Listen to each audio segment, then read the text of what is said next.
Now the sound is back. Now the sound is back. It's back. Are you doing a rough intro? I'll do the rough intro. Oh. You know, I was thinking that, like, you gotta do, like, an awkward white handshake. Like, you know how, like, people have different... so if you're a talk show host, like, they come out in different ways. And they That's right, yeah, have these different trademarks. And I've heard them talk about how they don't know how to act when there's, like, these awkward moments or something like that. And it's, like, it's just ripe for someone embracing the awkward white handshake as, like, this recurring entrance. How awkward and how white?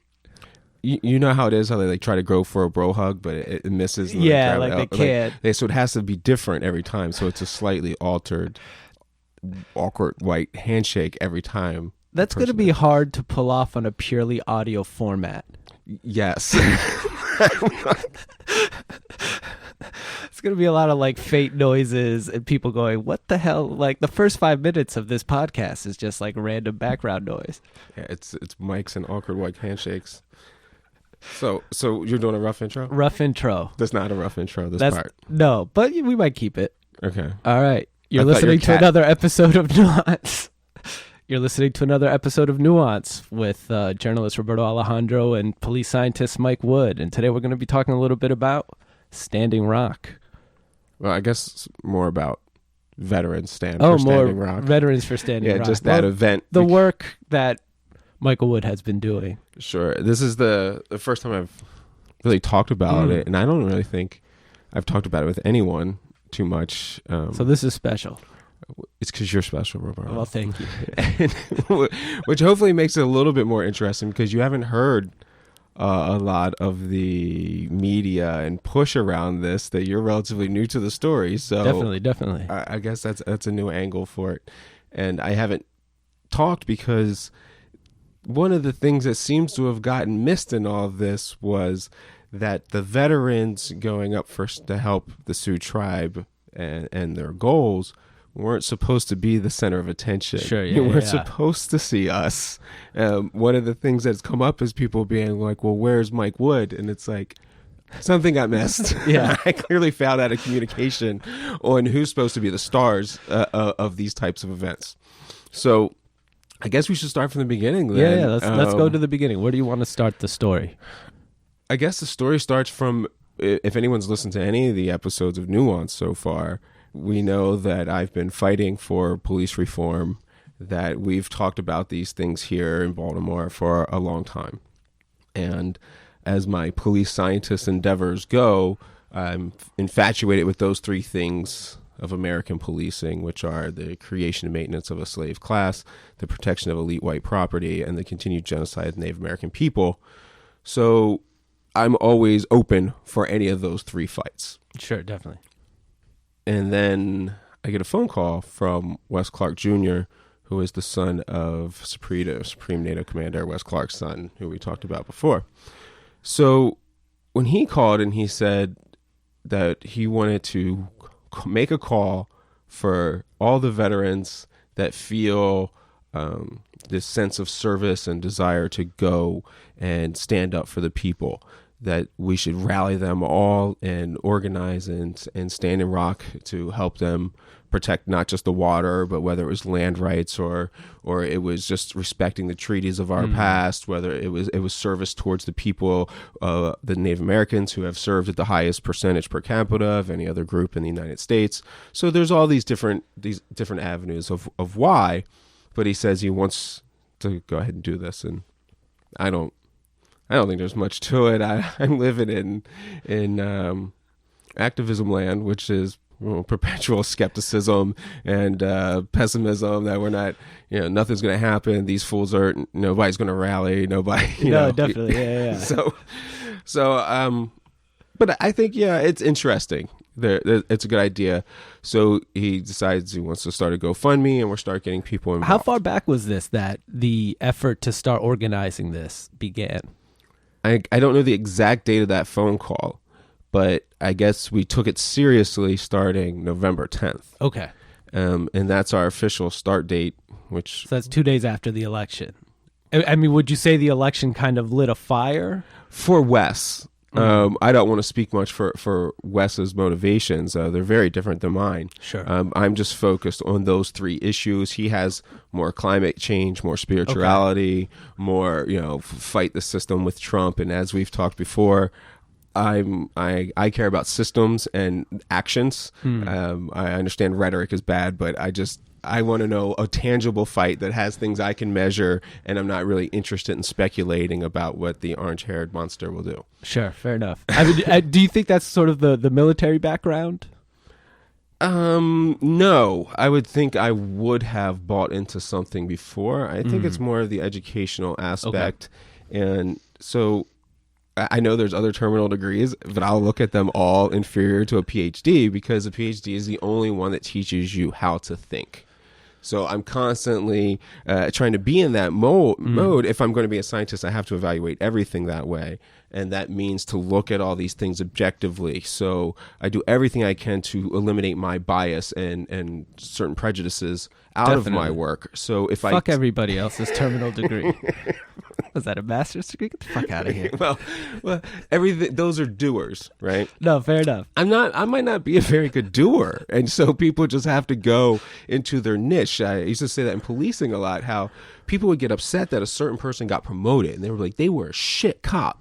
Like, it doesn't mean they're not a good manager. Yeah, Hate exactly. to tell you that, but good cop doesn't equal good supervisor, and shit cop doesn't equal shit supervisor. It's simply they're two different skill sets. They really are. Yeah. Right? So maybe I'm not a very good doer. So it's just a JD doesn't do as much for me because I don't want to sit there and actually do all that work. I want to think about how we should do the work. No, that's fair enough. So why did that even come up? I just like to rant about other people's terminal degrees. That's what I did. Yeah, but I figured I'd join it. Okay. So, but why? Oh, was that motivations or like how do we even go down that path? That's, you know what? I can't remember. You said, why did I get in that mindset? Oh, yeah. Because of police saying it was to That's look at it right, that's objectively because of Trump and all those things. Like, right. I mean, there's just other, so it's a super sidetrack, but I mean, we're going up there and trying to have this fight to protect the Sioux tribe in any way we can during the Obama regime. Yeah. So, I mean, you're asking me to really worry about what hasn't come when I have an actual problem that has come. Sure, yeah. Right? So I'll cross those bridges when I get to them, I guess, maybe more or less. So we get people involved, we put out the call, and I think I had a personal gross underestimation of how many progressive veterans there were out there who kind of saw the curtain, what was behind it. Like, wait, Definitely. we're serving for what? Like, they're literally serving governments and oligarchies. We're not serving people. We're not protecting anybody. When people go and you're operating in the desert in Afghanistan for all this time, you know that the Afghanistani people are not your enemy. It doesn't take long to see that. And if you're not doing anything to help them, well, then people, I'm not helping America. I'm not helping here. What am I doing? So there seems to be this line of internet generation veterans who are exposed to the truth and exposed to a lot more of the history and big picture, along with their unfulfilled desire to actually be a contributing member of society and serve in that manner. So that all came together in what ended up being a rapidly escalating idea of people who wanted to help and people who wanted to help donate and provide money to get veterans up to Standing Rock, and this crazy idea of what was essentially designed to be like a convention. Definitely. Yeah, so it was, here, you guys come up here. We'll have places to stay. We'll have resources in place, equipment. We'll have all these things here, and then we'll do some events, and we'll serve the Sioux. And the way things were escalating, I think a lot of people were looking for that fight that the Morton County Sheriff's Department very much seemed to want to give. So as we start gathering people, to get these, like, this is a veteran themed thing. And we have less than a month to get ready in what is I at the time of conception thinking maybe $100,000, maybe 500 people if you're lucky, and those 500 people you gonna get are gonna be these survival type hippie progressive vets who are all gonna go up Bear there. Grylls with longer hair, right, and you don't have to worry about them. They're just gonna show up. And we'll be able to have a few things out there where maybe the police do give that fight, or we need to help build camps or whatever it is that we're supposed to do. The initial idea was this is like a convention. We all go and gather here. We'll reimburse some funds, and everybody will go on their way after this, and we'll evaluate how we serve as this issue progresses here. Mm. So the money starts just coming in, and we're getting these volunteers. So, I mean, like, we don't even know these people that well, you know? And everybody's getting involved. You have to have people hands in the cookie jar. And what happens essentially as the big stumbling block is everything in this GoFundMe is tied to me. Okay. And it's a personal contribution legally and everything to Mike Wood to do as he sees fit. That's cool if we're talking about $100,000. Yeah. So what happens is we're trying to get all these resources, and we have people signing up. The people signing up and the public see 500,000, 600,000, 700,000 in this rapidly growing GoFundMe account. Mm. But I don't have any of that. So that money comes down and takes 5 days to get out of GoFundMe and go into a service provider. Then the service provider takes 3 days to transfer it to your bank. And then the bank has it for 3 days before they release the funds as being cleared. And all this time, we're trying to get supplies to get up there to have them pre-staged, because you also have this small shipping window of everything that's even available to get up to North Dakota, where looking on a map, you say to yourself, yeah, this is the middle of nowhere. But if it's on the middle of nowhere in a map, let me tell you how far in the middle of nowhere it is. It's in the middle of nowhere. Yeah, and it's winter at this point. And shipping takes a long time. Yeah. So we don't actually have any money, because those days are business days as well, not weekends. Right. So business day. So I have a credit card that has like 25,000 available on it. So that gets all expended trying to get things like tents and these minimum things like wood stoves and butane heater things up there, so that people and radios that will all be being used. So we run out all those. Everybody that's involved intimately is like running up all their credit cards and all their money, just waiting to try and get this money in to release our funds. And as this finally is coming down, like the deadline's ticking, we have contracts going with these bus companies, right? So we have a $200,000 plus contract with Coachways to go all through the country to picking people up and taking them up to the sites. Then we have we have flights that we're buying for everybody, and these are all coming out of personal accounts, because all of this is in my name. Well, M&T, our my bank that I had in personal accounts, bureaucracy is a pain, but like, they don't let you do anything with this money. So even when you get the money, people don't understand that you have $5,000 like daily spending limits. Period. Yeah. Right. Because still, again, tied to a personal account. Right. You can only get $500 out of an ATM. You can only do a certain amount of things in a day. So it's like, if I had $5,000 worth of MREs and $5,000 worth of tents I needed to order, I literally couldn't order it. And so all these deadlines are coming, despite everything we have planned. We have a big snowstorm that goes in North Dakota, and so our shipping stuff all gets delayed more. And we just keep having like every single problem that can be a problem. Sure, yeah. like comes up in this entire thing of getting everybody up there. Which is exactly what you want when you're planning a trip to North Dakota. Exactly what you want. And so we started getting concerned that everything was just too big and too out of control. At this point in time, we had like 1,700 people signed up.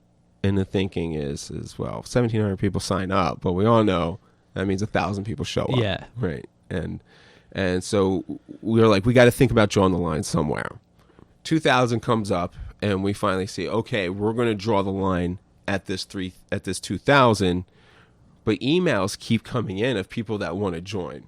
So we realistically got to understand that people are going to show up that aren't on the rosters, and there's going to be people that don't show up. So we're thinking 2,000 will balance out. Sure, yeah. So let's try to hope and pray and figure out what we can do with 2,000 people coming up, because the entire point of this mission is a show of force. The idea is that it's not just that there's veterans there. There's been a lot of veterans in Standing Rock, sure. Especially since they're Native Americans. Again, there's going to be a lot of vets there just because there's a lot of Native Americans there. So when we go up there, this should be about, we get as many people there as we can, and we show, like, look, there's way more of us than there is of state-sanctioned private enforcers for private money to get the proceeds out of society, you know. Let me just ask, how large were the protests generally prior to you guys showing up? I mean, we can only go by what we see in pictures, but at the camp, there was, in summertime, there was up to 20,000 people out there. Okay. It's down to the, I mean, I don't know, 2,000 or 3,000 maybe now. But you would see hundreds. Definitely, sure. Up in the main protest area. I wouldn't say it looked any different than a protest probably on our streets here. Okay. Just a few hundred people, essentially, at most. So the idea becomes you get all those people up there, and it should be, I always believe that that's just too many people. They have to back down. Yeah. Right? It's just, I've been a cop.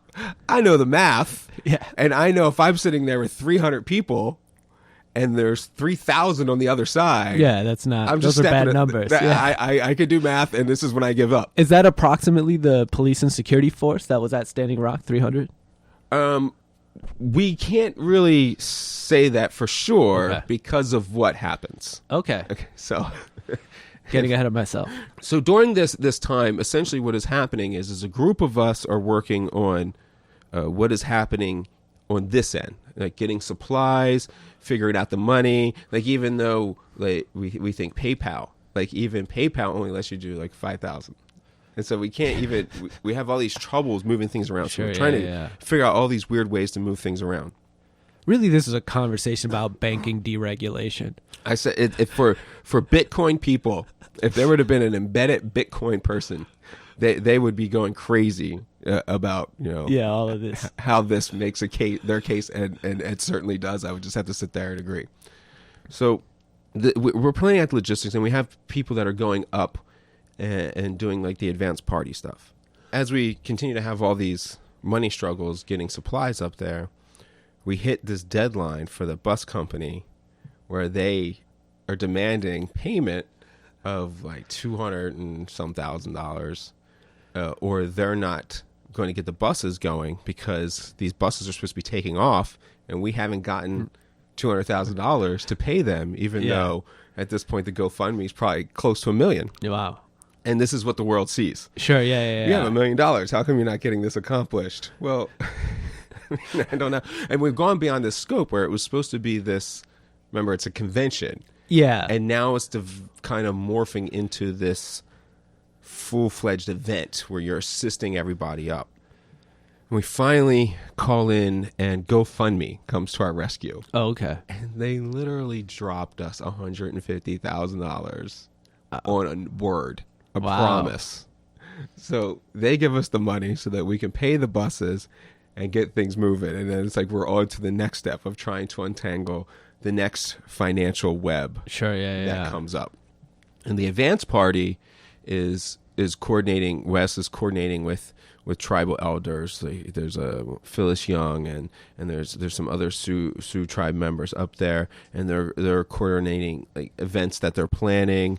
So the initial idea ends up that we have these 3 physical locations, a building in Fort Yates, one in this town called Eagle Butte in South Dakota, and one in at the casino on essentially it's Cannonball, which it's hard to explain these things. I know what we're talking about, but so if we think about the main camp, A lot of people see the main camp where the protesting is being done. That is in one location. And then there are multiple other tent-like encampments. Interesting. Okay. In different areas. So the main camp is on federal land, and then there are some on the reservation land. But we have to remember that, without going too much into the history of this, is that land is unceded land. So whether that's actually federal land or not is something that's up for contention. And one reason why general America will say, well, they're on federal land. Well, yeah, but that's in this weird argument too, where there's the first time, second time, or third time you stole the land from. Sure, yeah, so yeah. you can't be like it's legally like ours. Like it's never like you can make maybe at some point in time it's legally America's, but it's never morally America's. No, yeah, that's right. Yeah. So I don't want to hear the argument really. If they say it's theirs, it's theirs. So you have these different camps all over. And we have 3 physical buildings, one that's about 10 miles away, one that's about 15 miles away, and one that's 2.5 hours away, because we just end up with too much people. That North Dakota in that area is not normal civilization if you're a coast dweller. That's right. Yeah. So like sometimes the next town is hours away. Yeah, I imagine North Dakota and South Dakota, for that matter, not particularly set up for like 2,000 plus people to just randomly show up. They certainly are not. And so one of the big focuses was supposed to be that we were all self-sufficient. Sure, yeah. Right? We weren't supposed to be leaning on the Sioux, and we weren't supposed to be taking any resources from them. So a lot of things like MREs and food. MREs? Meals ready to eat. Okay. So like the little packets. Yeah. And they're good. That sounds like a trashy thing to throw somebody a prepackaged meal. But hey, ever since for about 20 years, MREs have been solid. All right. That's good to know. Right. And not be a burden. Sure, yeah. On anybody there. As the advanced party plans these ceremonies, the idea is that at those 3 physical locations is where everybody will meet, because these are shelters that they're like gymnasiums and things like that. Yeah. So everybody is supposed to report to these centers, and then on the next day, on September 5th, we're going to muster at the casino and then have some formal ceremonies to be accepted into the main camp, because this is their land. Sure, yeah. And we're supposed to be coming in as helpers, not as occupiers once again of that same land. So they're setting up these different things, and I expect certain things to be done from advanced party members who are up there. Sure. So the week beforehand is when we're everything's the advanced parties up there. Everybody's kind of got these team leaders that are setting up transportation, because some people are driving in carpools. We've tried to do this crazy just arrangement where we help coordinate everybody getting up to these 3 different locations and where everything is. The week beforehand, I'm already in LA. I'm planning to be there to help Circle of Voices with JC. So while I'm there in LA, we do this huge media push.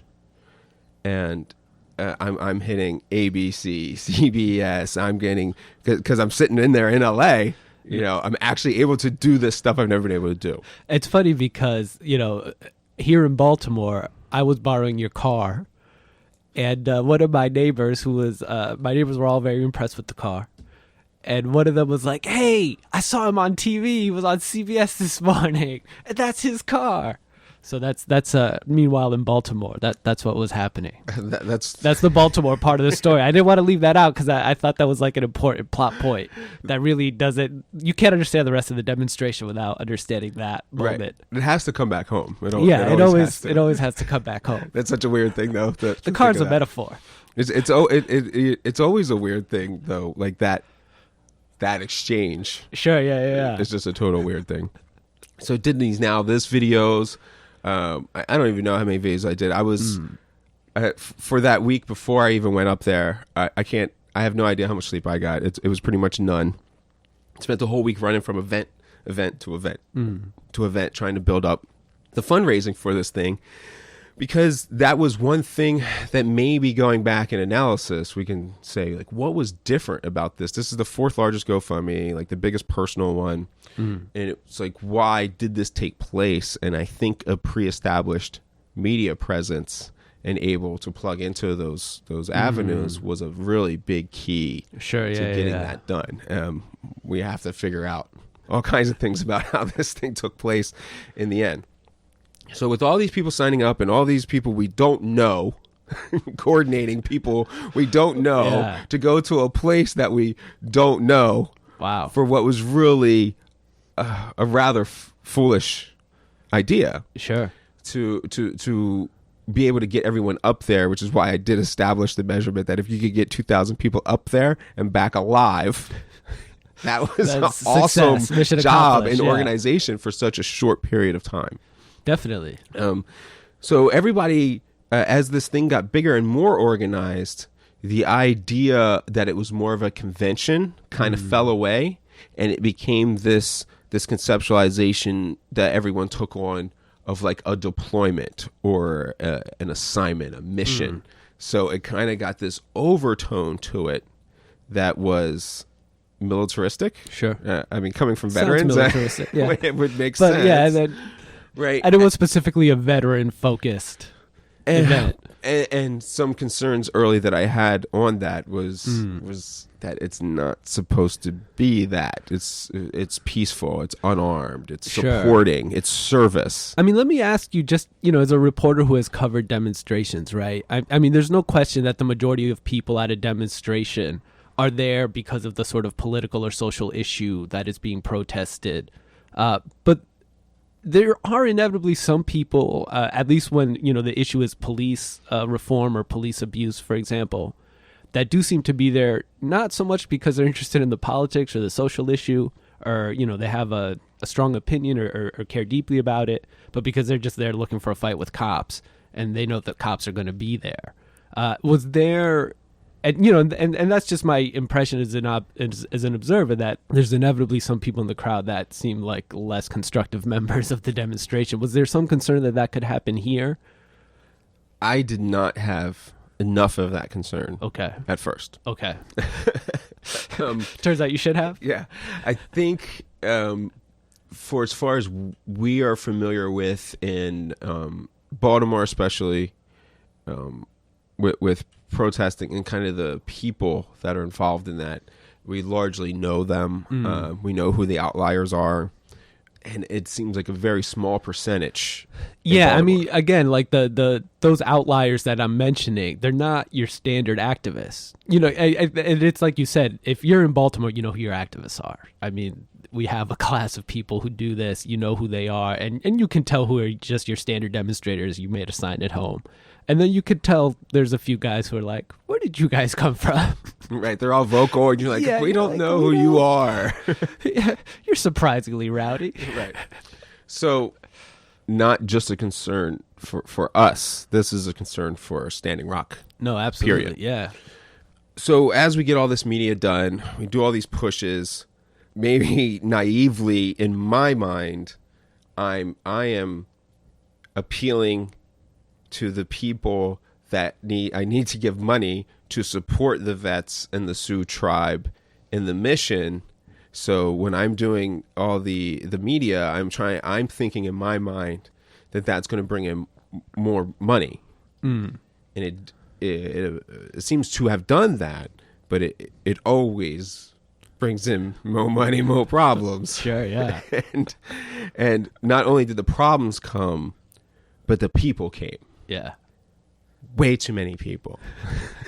and I'm certainly to blame in part for not thinking that it wasn't just going to be money that came. Yeah. It was going to be these problems and people.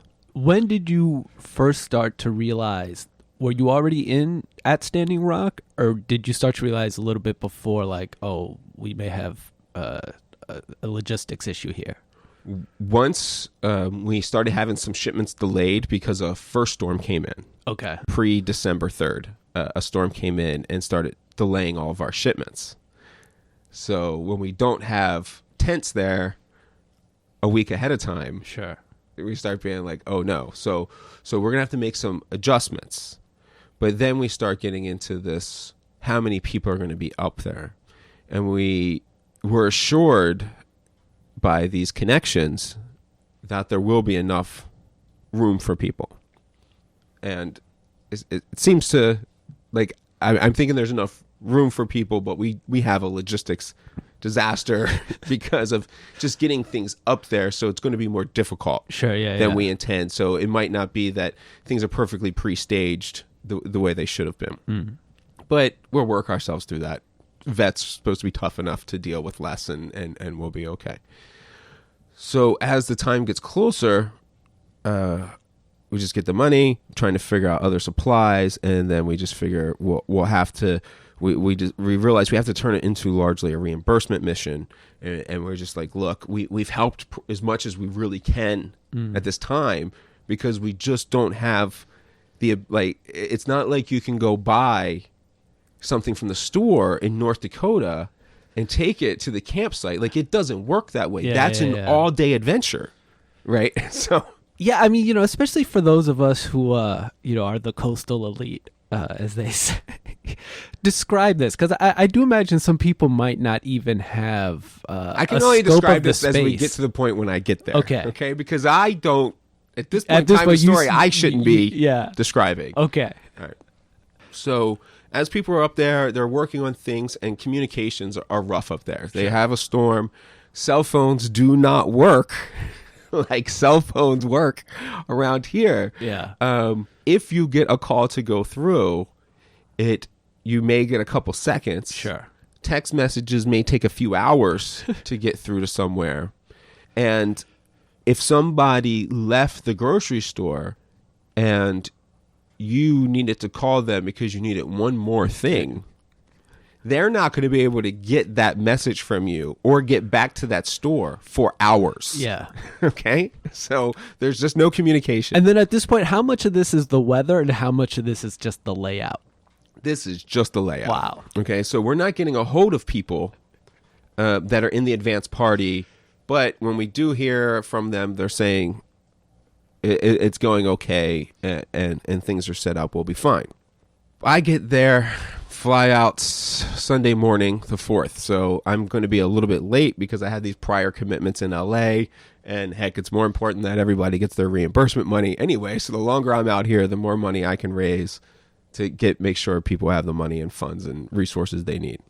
So I get on the plane, I get out there, I land in Bismarck, and I'm getting met there by one of the people who flew up earlier, Anthony Diggs from San Diego, who gave a ride to a Snopes reporter, Bethania Palma, and we were only supposed to have one embedded reporter, which was the person that really broke the story before it went big, and this guy, Adam Lenahan from Task and Purpose. Okay. So the Task and Purpose guy gets embedded with Wes, and Bethania ends up being in the vehicle picking me up. As we are in the airport, like, vets are just pouring in the place. And we're getting news reports of the vets just pouring in cars, and the line I hear that the line to get in the camp before we head out from the airport is miles long. Right. So this is where my real first problem comes in. It might not seem like a problem. Remember, I said we were supposed to be at these physical locations, and no one was supposed to be at camp. Okay. So the very first news I get is that miles long of people in vehicles who I am completely unaccounting for, because all I am completely accounting for that I know of for sure is the people that have airplane tickets, train tickets, the bus rides. So there's hundreds, maybe 1,000 people just on the bus ride. So I know that those are already coming, and these buses are supposed to be going to these physical locations.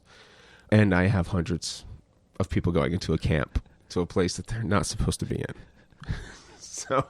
So they're going to the camp, and as I'm driving down now, I have no connections to anything. The last I hear of anything with my cell phone working, after we start riding back from Bismarck Airport, is when we start getting the visual. So you're in Bismarck in the town, and it's a small airport, and then you get into a car and you start driving south.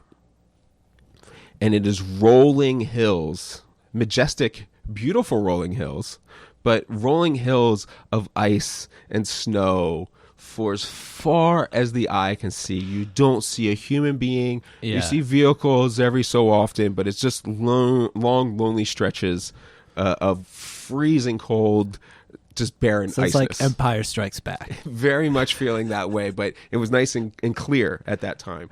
So the last bit of information I have is more of these pictures and things of just people flooding into the area, which is a concern of mine. Sure, yeah. Not where they belong. Exactly, and I'm panicking about what's going on down there. This is taking place. So now, how much time is elapsing between when you're getting these reports and when you're actually supposed to show up yourself? 3 hours. Okay. So it's not like, I'm not supposed to be there for 3 days and there's hundreds of people in a place they're not supposed to be at least. Right. Okay. But there were people already showing up the day before. Yeah, exactly. And they were wanting like shuttle rides from the airport. And it's like, the event hasn't even started yet. Who are you? Like, I don't know. Like, how'd you get my number? Right. And I've started to equivalent it to like, I felt that people were showing up. Like, I called a meeting at Wendy's and I said, we're serving hamburgers and I have 1,000 hamburgers. And by the time the end of this came, what ends up happening is everybody shows up at Wendy's, eats their 1,000 burgers, but another 1,000 people show up at Burger King and they're yelling at me because I don't have their Wendy's burgers at Burger King for them. And then there's people showing up at McDonald's doing the same thing. This sounds like a flash mob. It very much felt like a flash mob. I'll give you that. But flash mobs have one agenda that they're sticking to. That's true, yeah. Our agenda was supposed to be service. So remember, not everyone, but there came to be a big theme of the stand up against police, that the brutality was wrong, and that the vets were going to stand up because we had armor and we had stuff like that because we wanted to be protected. Sure, yeah. If they did the same thing that they were doing to everybody else. But that gave people, like, I think I should have learned a little bit as well, too, that, like, the police mentality is that way, that I did that. I put on a uniform, and it allowed me to change my mindset to, like, a mask. And I think maybe a lot of veterans were feeling that aspect, too, that when they were to put on that protective gear, then that put them into a fight mode and a fight mentality. And come to find out, that mentality invades a lot of the camp, and a lot of that protest is this desire to fight.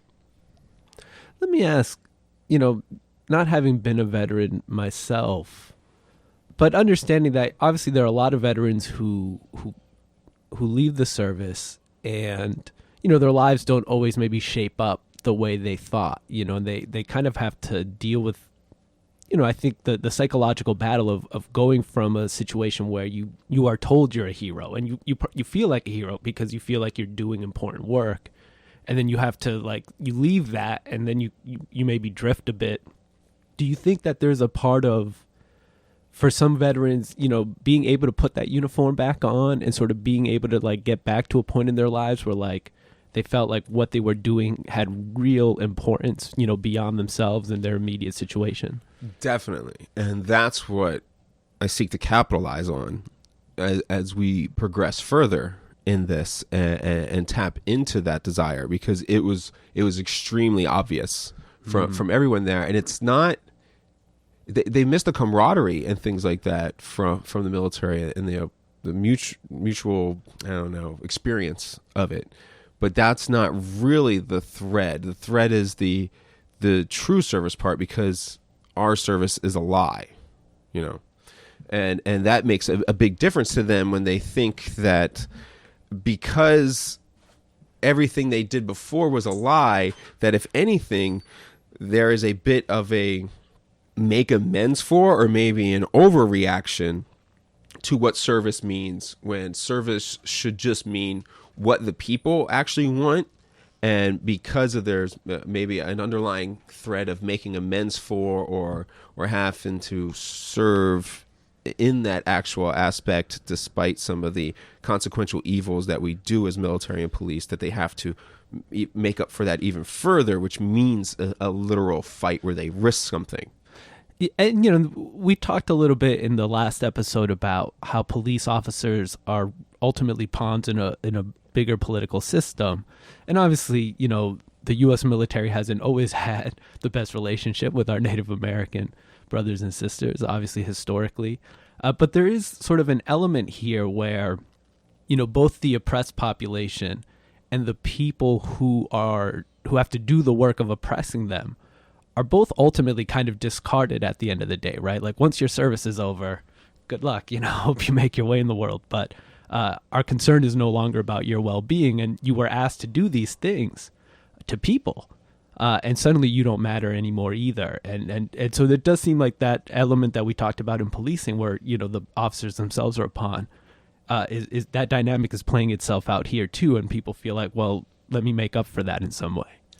Yeah, I mean, if our foreign policies and our domestic policies are roughly the same, then the pawns who enact those policies are very likely to have similar results coming out of where they feel. So the military is much bigger than policing. So I think you have a thread of this in policing developing that I've been able to see. So by any means, I should have also been able to extrapolate that there would have been a lot more of that in the military from the veterans, considering. So like we know from the election that like what is it, like under 35, like some vast majority of people are progressive and very science minded. So well that means that's the same people that are in the military. Yeah, so I mean, you should have known that those numbers were much bigger. It's just I guess I didn't believe it. Sure, yeah.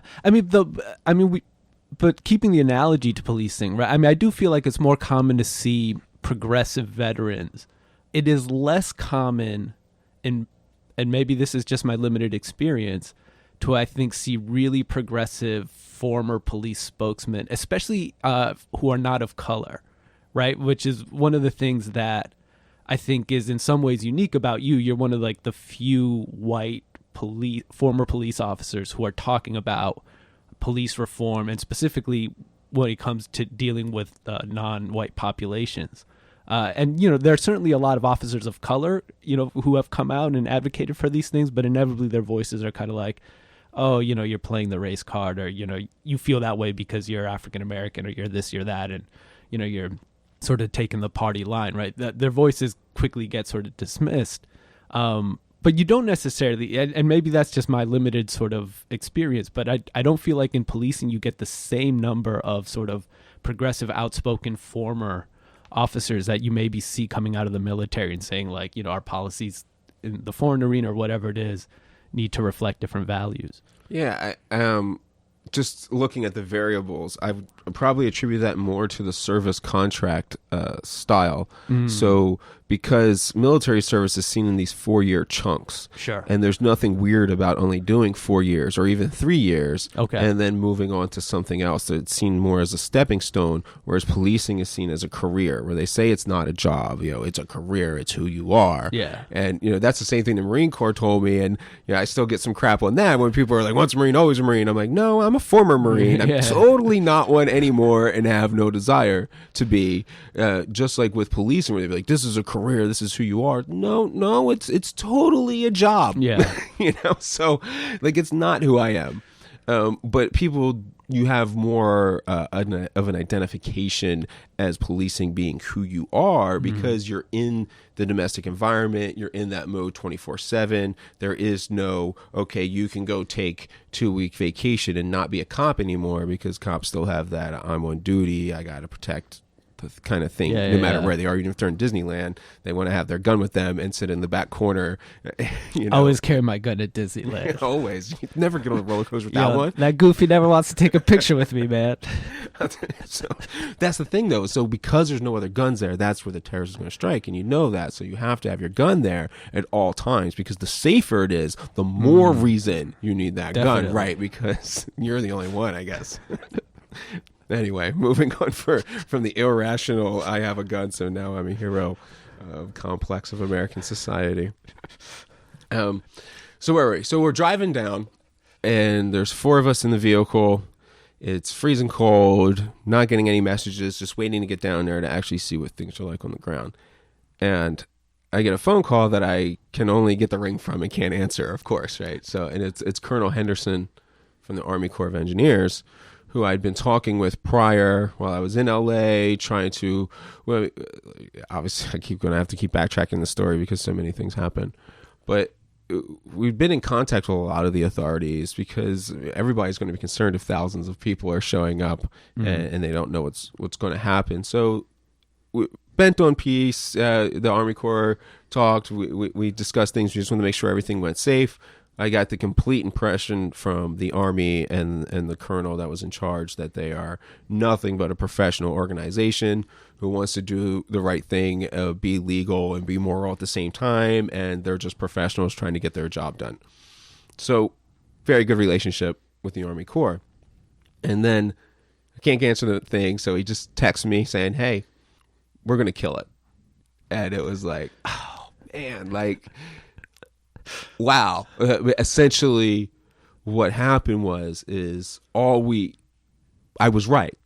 All we had to do was show up in these huge numbers. And as soon as everybody saw that they were showing up, it gave the colonel enough of a reason to be like, look, this is obviously something the American people need to address. We need to look at this in a different manner, do a full environmental impact study, which is going to delay this by years, which is essentially going to kill the thing. Sure.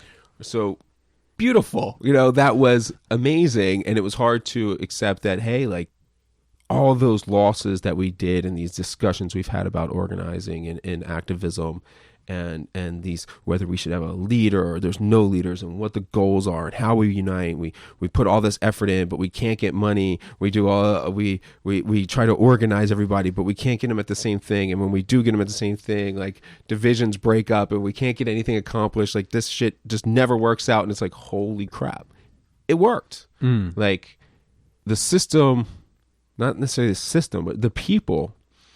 So the Lakota Sioux stood up for their land, right? And they put themselves at risk. And then other people started to show up and other tribes.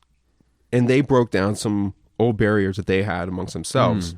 And enough of the Native Americans showed up that they got some media attention. You know, they got Democracy Now! Up there. Sure, Shailene Woodley showed up there. A couple of other celebrities started to kind of trickle in, and you started getting some attention to it. And eventually that gets to enough of attention where there's enough of cameras that there's those videos of the water spray that Jordan Chariton has from TYT where there's a drone going over and the police are saying that they were spraying people with water because they had fires. And then Jordan is up there and has the drone footage of there's no fires. There's nothing like that happening. It's just cops being cruel. And so that attention kind of really united enough of a vision for the country to see. And then when we put out a call with a direction to actually do something, people did show up and garnered enough media attention and enough threat of that the people are united for a cause that we were to help play a role in getting the Lakota Sioux a victory in stopping that pipeline. And even if it's temporary, to go back will be way easier. So, I mean, like, I know there's a lot of ideas out there that this thing isn't over, that they're still drilling, and we'll get into a couple of those rumors. But this thing should be dead for all intents and purposes. And what that ended up doing is you end up having a celebration at the camp. So people got to be a part of that celebration. People heard about these things. So everybody started to want to go to the camp. And people convinced their bus drivers to go to the camp. But in route, 6 of our 11 buses broke down. Nice. And then they ended up demanding like $30,000 more from us because of the weather conditions and all these other things. So we were being held for like essential ransom. Were the breakdowns related to the not on the way there? They weren't, but there were ones there. But almost all of them are related to their equipment and their dumb drivers that decided to take buses places they weren't supposed to be. So, and another thing people might not realize is like bus drivers have their driving limits. Sure, so they have to swap out the bus drivers, and then you have to pay for hotels for all the bus drivers and all these things as everything is happening. So when people hear this news on their way in the buses and stuff, people start heading to the camp. And the camp is super cold. It's a low-lying area that has hundreds of teepees and various tents and things strewn about because the storms were just coming in and knocking things down and messing things up. So the buses go down there. Some of the buses break. So they like had an axle snap on the bus. I think the bus is still down there in the camp. I have no idea what they did with that bus. So the buses are getting stuck down in camp. And then like people are trying to be part of the celebration. But remember, everybody's supposed to be in physical location because we're not supposed to be in the camp yet that day. And like the buses that can get out end up getting word that they want to get out. Okay. So they get the buses out and they take people's gear with them. So people get trapped at the camp without their cold weather gear that's on these buses. And these buses go back to the place where the people are, which was the 2.5 hours away in Eagle Butte, South Dakota. Yeah. So there are a whole bunch of people that get trapped at the camp and don't have their gear, which normally wouldn't be too big of a deal. The problem is we're a couple of inches of snow being on the forecast on the 5th quickly turns into a 20-year blizzard. And rapidly, what I'm covering in a few minutes is really hours, and that's happening. And I didn't get any sleep like pretty much the whole time there. So whether it's night and day and all these things, to me, I'm not really going to be able to explain and understand what's happening at the time. So it's my intent to be sleeping on the campsite because the tent should be up.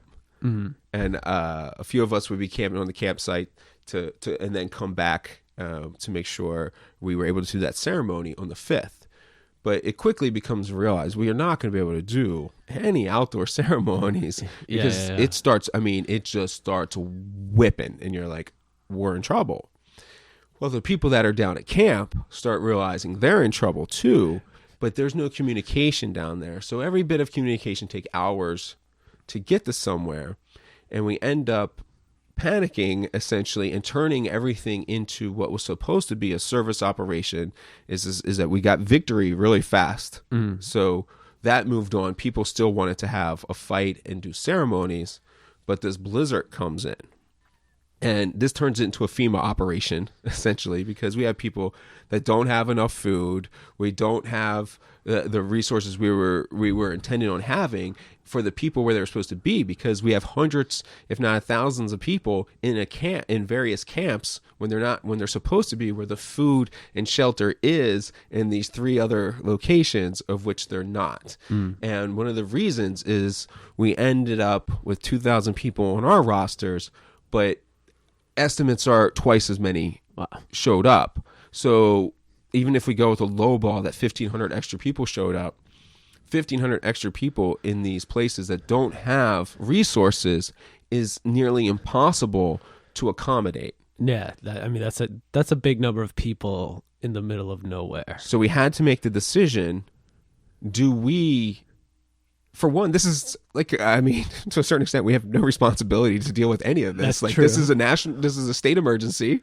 Be in these places you're supposed to be in, and this is how it should work. But that's what we ended up doing is we decided, okay, so we're not even going to limit it to the people that signed up with us. We're going to have to just open up ourselves as an entire coordinating operation and get as many people, as many resources as we can, and do as much as we can. So we start trying to figure out ways. We have to convoy. So to even get anywhere, you got to take 4 or 5 vehicles. And then it's not like we have 4 or 5 vehicles laying around, right? So you got that bus with a broken axle. Right. So we're getting like supply runs. We have to do things. So we have people going like hours away to Bismarck to go to the Walmart and stuff like that to load up as much as we can, to go down to, we have resources in these physical buildings, but we don't have any ways to get people to those resources.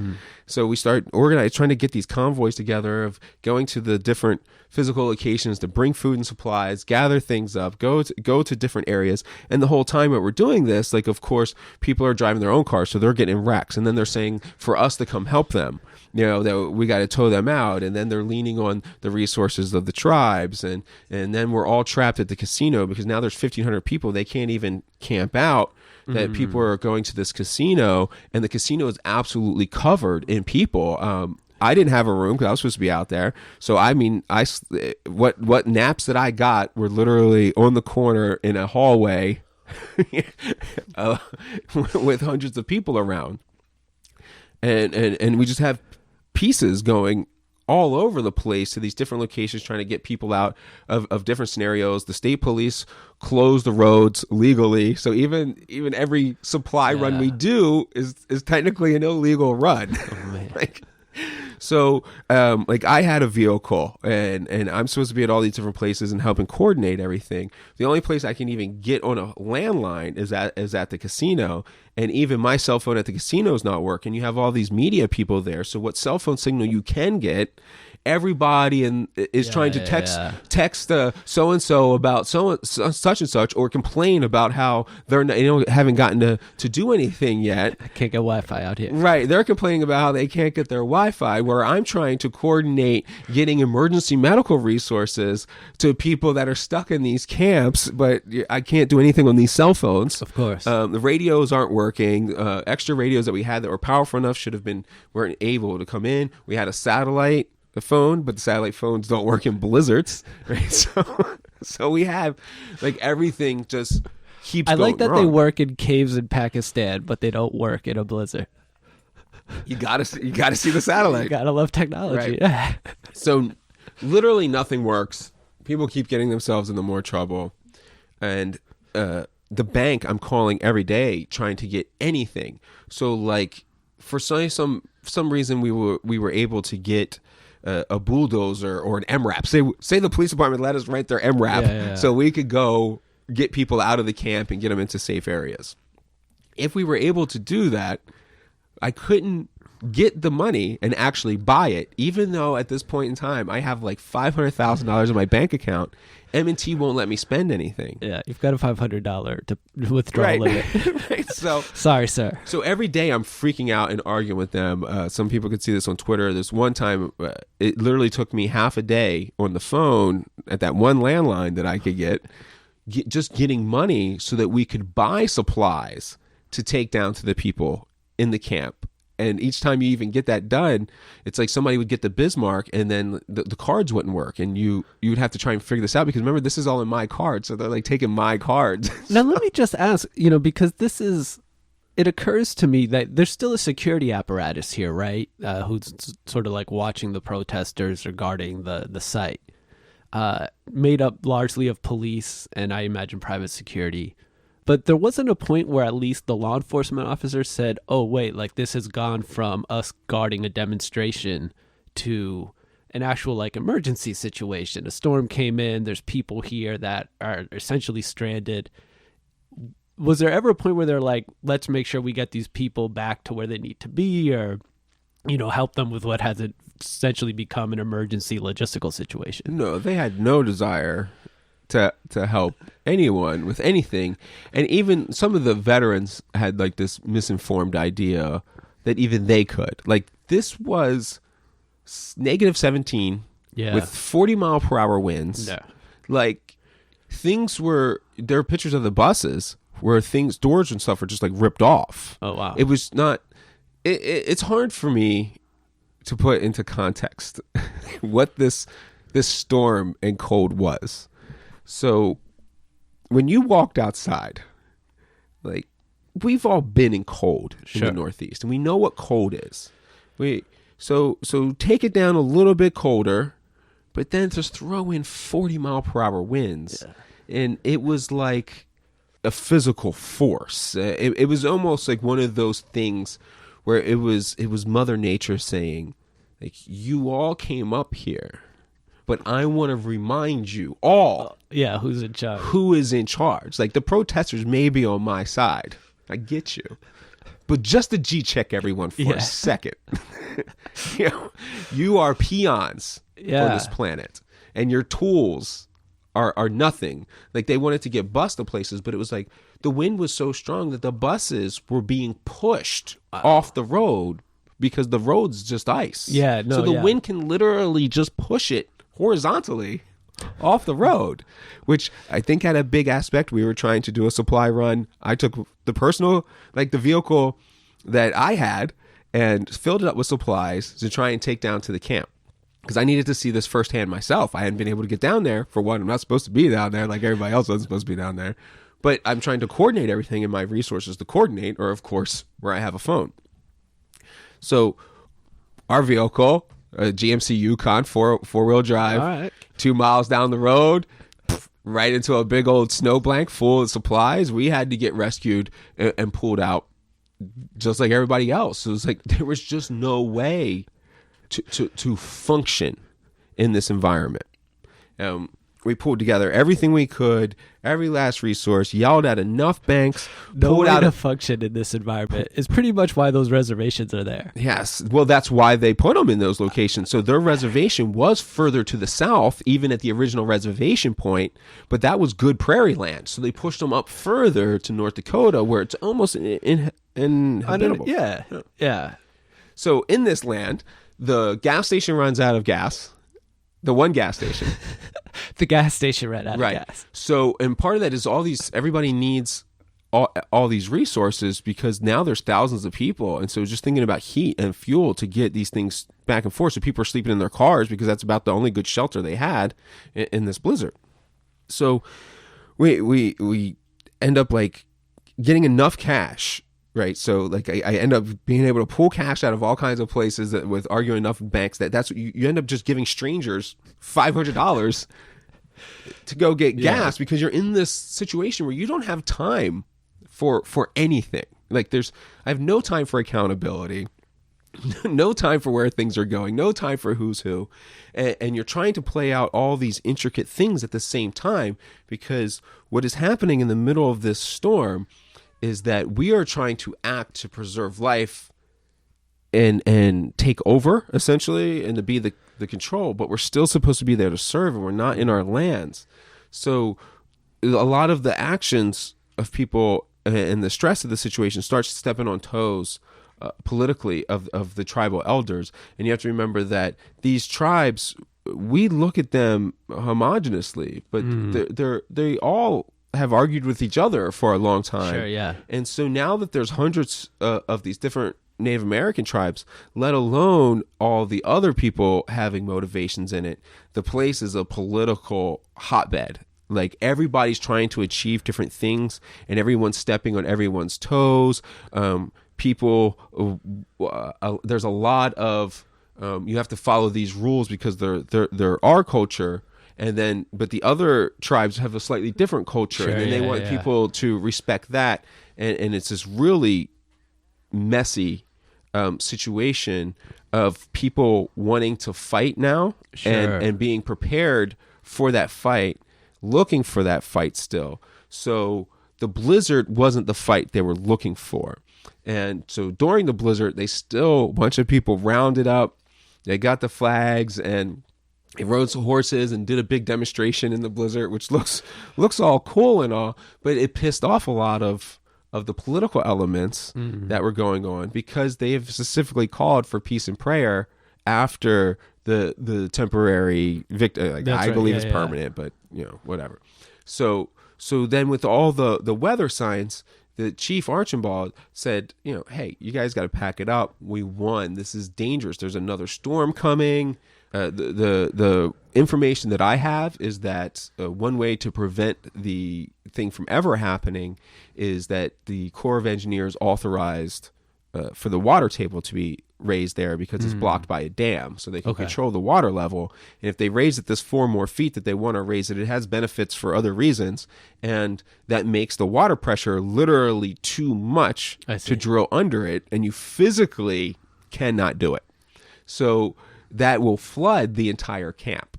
And the camp floods in springtime anyway, that area. So they kind of want people that aren't hardy, that aren't really there to and understand how to be there in these complex situations, to go ahead and pack it up and move on. As we say in Baltimore, you're not from here. Right. And it might not work. And then it might with some of the vets that are tough enough to understand it, but this is a different beast up there. So there's this overall confusion and fog of war that has a lot of notes and connotations that I don't know who's going to be able to break it down and make sense of it at some point in time, but it has a lot of lessons about society and managing these type of crowds. Sure.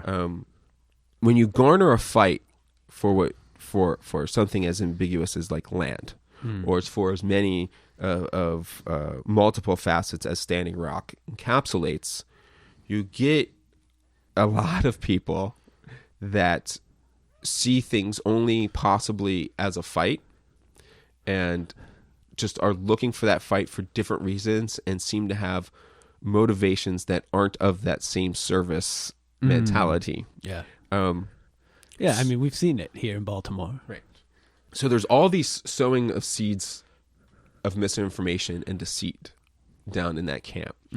And so you get the messages that they're spraying chemicals over top.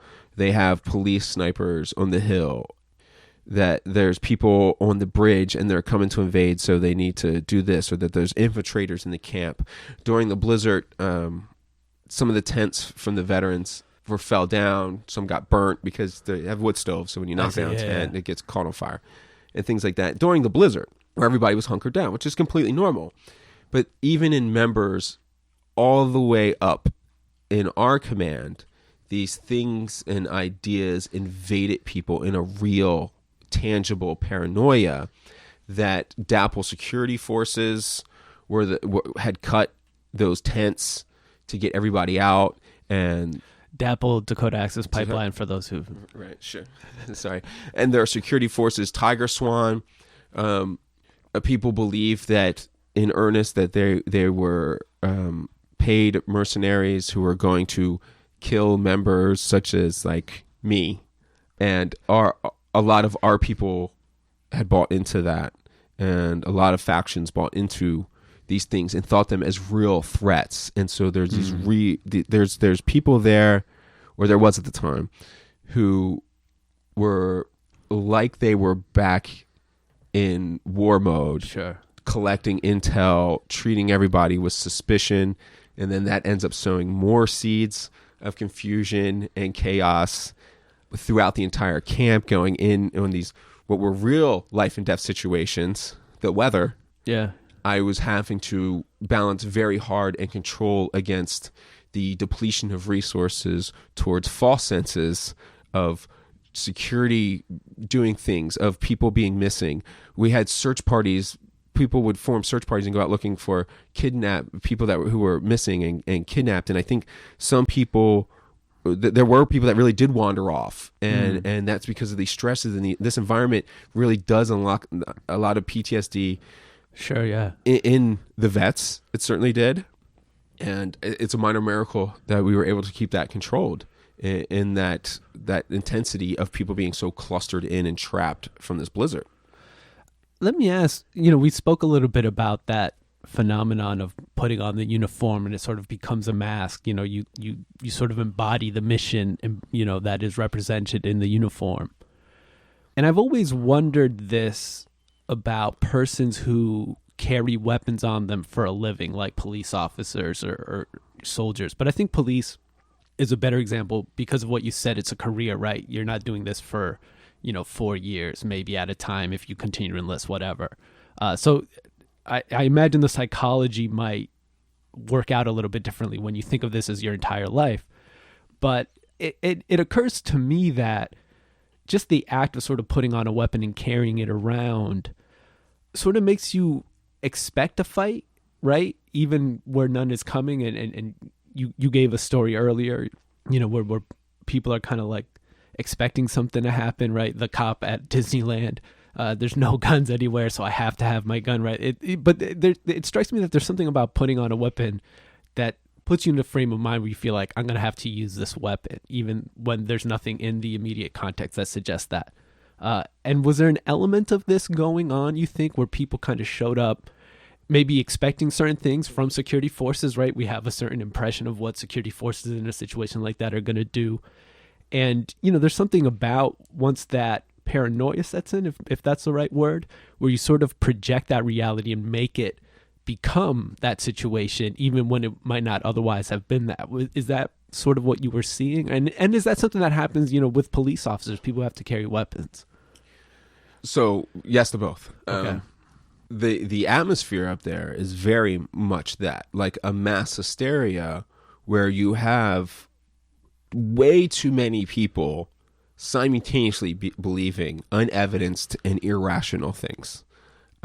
We have things in history of like groups seeing mass hallucinations at the same time, and which gets really tricky because it's like, for instance, there was a time there where an extremely reliable person was sitting in a location reporting, and people in the camp, the security in the camp who were watching over everything, they reported that there was these infiltrators from security up on in this location, and that's where the reliable person was that I know. And at the same time, these radio communications are going down, and people are responding to it. Like I know 100% that that's not taking place. Yeah, and there's hundreds of people responding to it, like it is taking place. Yeah, and that is a very hard thing to manage through, because you need to respect where people are coming from for generational trauma issues and plenty of other issues of oppression and marginalization.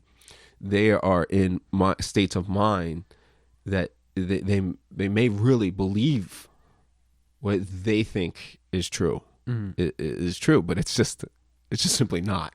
Yeah. and there was a lot of delicate handling of that. So we ended up with having to balance who we could even trust to do things, because there isn't just this mass hysteria overtone. There's this big religious overtone. And that religious overtone is where I lost Wes. Sure. So I was unable to rely on him at all throughout this incident and event, because to a lot of people this became, and a lot of veterans who really had a great time there and thought this was some great event, this became a spiritual thing where they had the forgiveness ceremony that Wes did there. That was a big deal that a lot of people saw, but wasn't something that everyone else signed up for, and offended a lot of the veterans. But for a significant amount of the veterans, it felt like this wonderful thing that they got to take part in. That was this spiritual awakening that bonded them with their Native brothers and sisters, which I thought was great, but I didn't have any time to appreciate any of those kind of things because there was some serious real world stuff going around. So I don't want to take away from the spirituality aspect. It's just that it grated me in an extremely offensive way when I have things actively going on that risk people's lives. And then it became, for the people at camp and for the people trapped, it became how I get them out of there, because another storm was coming.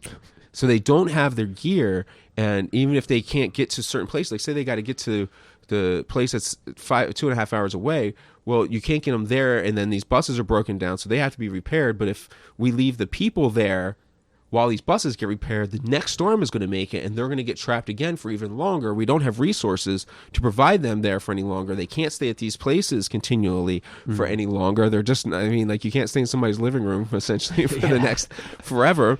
So, and deplete their resources. I've tried that. It doesn't. Yeah. Doesn't work. Doesn't work. So we were scrambling like mad to get like airplane tickets to get everybody out of there. And then how would you get somebody 5 hours away to the next airport when they can't get there? So it was an absolute disaster. At the meantime, the ceremonies and things like that are going on, that the spiritual aspect took over and were really good for a lot of people to participate in. But tons of people got left out of that. There was no communication of those events because we had no communication going from thing to thing to thing. So in this environment where we're supposed to have all this communication and kind of working out the stakeholders because the politics are so sensitive, people just ended up doing what they wanted to do. And that meant doing things like they were trying to do an action on the bridge to go against Morton County Sheriff's Department. But we were supposed to be being peaceful and calm the whole time. So when those kind of things kick off, they sow another seeds of paranoia that take all this effort to get calmed down, to even go then get back on the phone and argue with the bank about how I need money to get these plane tickets for the other people. So it was just a big, huge logistics nightmare on top of the blizzard coming in, and then too many people having ulterior motives and not understanding the concept of service and who was supposed to be getting the attention, which, I mean, this is one of the reasons, it's the first reason that we started this, where I said I haven't talked about this because it wasn't supposed to be about me. We were supposed to be bringing cameras so that you could listen to Lakota Sioux, their history, what happened at Wounded Knee in those very same lands, why that's a sacred site, who violated their treaties, why that poisons the water, why the water pipelines was supposed to go to Bismarck, but when they argued about it, I said, oh no, you can't have our water be a threat, so put that down to the red people and then the people downstream from them who can deal with the threat. So while we've had oil pipelines leaking in that exact same area the entire time. So these are the discussions we're supposed to be having. We're not supposed to be having these big, long discussions about how Mike Wood and Wes Clark were during Veterans Stand for Standing Rock. Yeah. But all in all, so what ends up happening is we get everybody out of there, and there's some people left over, and it's like, okay, so we're getting people out of here.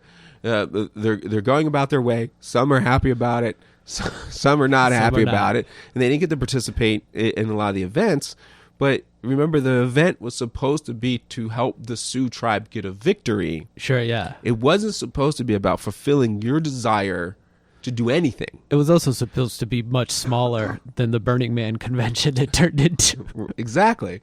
So all these things have to be taken into effect, and what the ultimate come out is that we ended up raising $1.14 million in a couple of weeks. We got over 2,000 people up to an environment and formulating somewhat of a loose organization that has never been done for that amount of people in the history of the world. Should never be done. That's why it's never been done. But it was a bad idea, but still, we're the first ones. Pulled it off. It was successful. A lot of lessons to be learned in that. Everybody should take an extreme amount of pride in the fact that the unity brought together to enact what felt to be an unlikely change in the tone of America, because it may be our one solid victory that we can point to for all of 2016. Yeah. And so that's a big deal that everybody should be happy to be a part of. As we left there, we left some people there. Some people there who ended up betraying us again, because it seems like whenever that kind of money is involved, that people lose their minds. And it's a big number. Yeah. So let's go over how much of a small number it really is. I mean, it's funny though, because just to make a quick point about scale, right? I remember like when John McCain was running against Barack Obama, and he was like, "We're going to cut pork out of the federal budget. It's like $18 billion. He kept throwing this number, and that sounds like a huge number, and it would be if it was sitting in my bank account. But in the federal budget, it's a rounding error. Right. And so like the idea we're going to close the deficit by, eliminating this rounding error amount of spending. But the number, when you hear it, rhetorically, you think $18 billion. That's so much money. Right. It's not for the government. And so everybody thought the same thing. They thought, $1.1 million. Oh, my God, you should be able to buy Gucci tents for everybody. Everything that you want. Right. So I do want people to hear how this equates out. That is 5% is taken off the top from GoFundMe. 3% is taken off of that from the ACH transfer company. So you have to do bank-to-bank transfer. There's fees, That's right, blah, blah. All right. So now we're down to 1.014, all right, million. After $250K bus contract to get everybody up there, about $100,000 on planes, rental cars, train tickets, things like that, we were down to $664,000. And remember, we didn't even have access to this, so we're like crapping this money pretty much the whole time on credit cards from individuals. Then we have we ended up giving about $50,000 to Native groups that showed up that we wanted to do the ceremonies with. So like the Navajo code talkers that were remaining were there, and so we wanted to have that kind of culture experience, because if it was going to be nice weather, we were going to do these ceremonies, all that stuff was going to work out wonderfully. So people want to know where was all the money for the emergency FEMA operation. It wasn't budgeted nor scheduled as a FEMA operation. Hell of a job, Brownie. Right. So, and then we ended up spending about $50,000 in the emergency cash, trying to get whatever it was. I mean, borrowing people's cars, renting U-Hauls at the last second, all these things that you could get. And like even the idea when we first got there, people think rent a car. So they would be like, oh, just rent a car from the airport. There was literally no cars to rent because 40 people showed up and rented cars, and that was all the rental cars in all of North Dakota. That's exactly. Right? You usually don't need that many rental cars in North Dakota at one time. Right. So you can't get things like that. This is the hardest thing that people to understand. Is like, well, why can't you just go buy something? You literally can't. So then we spent about $100,000 in supplies beforehand, which was tents, lighting, wood stoves, gloves. We have gas masks, and we have cold weather gear for people to have. But these things were at those physical locations that people didn't show up. So then we spent about $50,000 on food. So we had trucks of food brought in. Other people, volunteers, had brought trucks completely full of food in, and then we got lucky and ended up buying it in cash off of people who are like entrepreneurial or just willing to help out. I don't know, but I don't think they like made much money off of them. I think it's got pretty much cost. And then because of people getting trapped at the casino, well, the only thing they had there was a $10 a person, $12 a person buffet, which was a decent buffet. I have no idea why they didn't charge people a lot more considering the mode of opportunity that existed in front of them. But so we ended up spending like $25,000 a day in food just for people at the casino.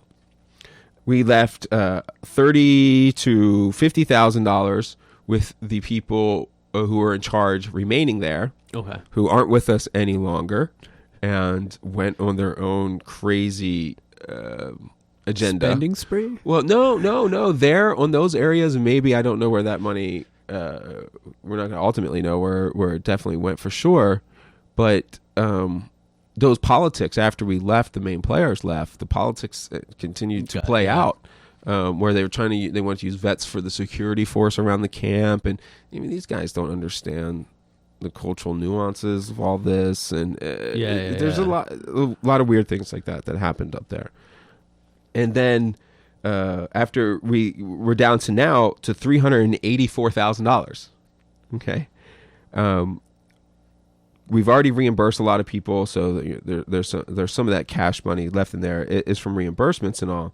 But so now we're at $384,000 with $75,000, or just take that whole $84,000 and put that towards reimbursements, which is what the big part that people are waiting for now is to get repaid for their travel and expenses that they took up there, because we did promise that for as much as reimbursement we would give that out to people. So we ended up setting up this big fancy system because everybody got mad. They wanted their reimbursements right away. They literally wanted their reimbursement at the scene, and then given enough cash to get back. And it's like, I don't understand. We've been in the military and at least in private employers. So what company or at time in the military ever give you travel reimbursement like sooner than months? Yeah, exactly. Like, I don't understand where this idea comes from. So we kind of, I had a lot of pushback about how the reimbursement process was going. So we tried to fill as many things as we can, but we ended up getting with a third party, and we ended up setting up Certify, this company to handle the reimbursements and people submitting receipts and things like that, which is just about to be finished and actually be completed now. So that leaves us $300,000. The $300,000, right, was what I had to set aside because that's the tax rate. Remember, this is personal. So I would have to pay $300,000 in taxes. Yeah. So what people, a significant amount of people, but I think they're largely trolls who do their thing. But there's been reporters that have done this too. Vice. Okay. Why Vice would write such shit, I have no idea. But the concept and the argument ends up being that this $300,000 should go to the reimbursements of the vets. Sure, yeah. And it's like, that can't happen. It's tax money. Yeah. So one of two things has to happen. We have to pay the government $300,000, or we have to find a way to not pay the government $300,000. Yeah. This is something I can't get past. Yeah. Okay. So what I decided to do, as in cohorts with a lot of the other team members, is that, for one, we're not a spiritual group. So Wes and some of the other spiritual stuff is branching off to formulate their own thing that may work with us in the future together. Okay. But we are a strict operational group of Veteran Stand. And the for what will be continually evolving. And we will argue about what those for what things are. But we have consolidated. We filed for a 501c3 and C4 both in California. Okay. The reason in California is because I realized that this was a success. I realized the craziness of it. But more than anything is I realized that there are so many people ready to actually act if you give them organization, structure, and direction. Yeah. Okay, that's what they need. So I'm like, damn it, I keep failing at all this activism stuff. But this is a tangible way that this might work. So I'm going to commit to it 100%. And I decided that committing to it 100% meant that there were two things that I had to do. And that was those two things that made this a unique success over any other operation that's occurred in activism in recent times with fundraising and all this stuff. Was an established media presence and my pretty white face on cameras getting the message out. Sure. Right? So that means I need to be where I can be that. Right? So I figured this is what we got to do. I'll sell my cars. I'll sell my house. I'll put it all into this 501c4. Oh, wow. We'll take this $300,000. We'll set aside half of it to go ahead and formulate our organization going forward, which means to give us this physical location in LA, to pay for our lawyers and CPAs and bookkeepers and assistants that we have right now that we're already moving forward with. And that frees up that $150,000 to now we have enough money to cover the reimbursements, which are looking to be $125,000 in total that if people have claimed. So that gives us another about $75,000 for operational expenses to carry us in some manner that will ensure our survival for the next year to plan and organize these things in an actual structured way that we can have employees, we can have real chains of command, we can have communication, we can have all of this stuff well planned out ahead of time and continue to build partnerships for this fundraising. So if I go out there and I do that thing I never wanted to do and sell myself to the media to get the money, to make the connections that we need to make to get the funding for this may be the platform that can go forward. Everybody is stoked because we've been talking about Flint, and everybody, like, if I got $1 million to do this, and I got 2,000 people, I have just as many people and way more money ready to come in to do something like Flint. I've been thinking of some projects in Baltimore, and if we can get this big enough, like this really seems to have a lot of promise to be that force. So it's not. Like, I understand. The thing is, everybody works, and we have all these things that you can't do. So when Baltimore has a tragedy like Freddie Gray being killed, the only way they can react is on the streets. Yeah. Right? The only way they can react is to be violent and to have an uprising, because that's the cries of the oppressed. Right? So we need to give another tool for that. Some force, some army that the oppressed and the marginalized can call in and then have their own army. So that when they feel oppressed by 300 state-sanctioned agents, we can bring in 5,000 vets who stand up and protect their civil rights for them. If the government is poisoning their water, then we can bring in humanitarian efforts to have a workforce that will literally replace the pipelines and the water heaters so that they don't have to worry about it anymore. We're just circumvent the system. And I think we can really do it. And so the organization is called Veteran Stand. Veteran Stand. All right. And how do folks get in touch with you? I mean, I realize this is just getting organized. And so, you filed for the 501c3 and all these things. But is there a way for people to get in touch with you yet? Or is that soon to come? We'll have the website up soon, which will be veterans-stand.org. Okay. And that will have a lot of information, but we'll push a lot out. Right now, we just want to get the reimbursements out of the way. First things first. We have a lot of board member discussions and who we're going to approach because a lot of people are going to want to be on this board. Sure, we have a former governor, a delegate, and one celebrity. Okay.